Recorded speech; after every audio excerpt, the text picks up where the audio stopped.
అమరావతి నుంచి హైదరాబాద్కి దొంగ ఇసుక రవాణా చేస్తున్న 2 ఇసుక లారీలని చౌటుప్పల్ దగ్గర సంబంధించిన మా మిత్రులు ఈరోజు పట్టుకోవడం జరిగింది. అర్ధరాత్రి ఈ అక్రమ రవాణా వ్యాపారం జరుగుతుంది. అటు లారీలను రెండు లారీలను పట్టుకొని ఈరోజు చౌటుప్పల్ పోలీసు వాళ్ళకి అప్పచెప్పడం జరిగింది. కాంట పెట్టి ఒక్కొక్క బండిలో 55 టన్నులు, ఒక బండి 57 టన్నులు ఉంది.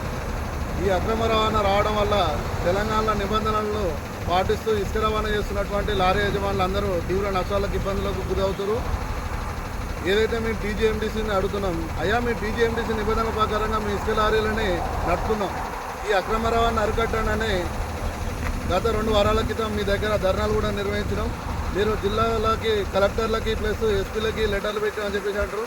మీరు లెటర్లు పెట్టినట్టయితే ఈ అక్రమ రవాణా ఈ విధంగా ఎందుకు జరుగుతుంది? మీరు తక్షణమే ఏదైతే లెటర్ పెట్టినామో ఆ లెటర్లను ఎమ్మటే ఫార్వర్డ్ చేయాలి. మీరు మీ పదవి బాధ్యతలు కూర్చోవడమే కాదు, కాంట్రాక్టర్లని కాపాడుతున్నారు. ఇటు ఈ అక్రమ రవాణా చేసే వీళ్ళని మీరు సపోర్ట్ చేస్తున్నట్టు అవుతుంది. కాబట్టి ఇలాంటి వారిపై కఠిన చర్యలు తీసుకోకపోతే ఏదైతే మేము నిబంధనల ప్రకారంగా నడిపిస్తున్న ఇసుక లారీ యజమానులు ఎవరైతే ఉన్నామో మేము తీవ్రంగా నష్టపోతాం.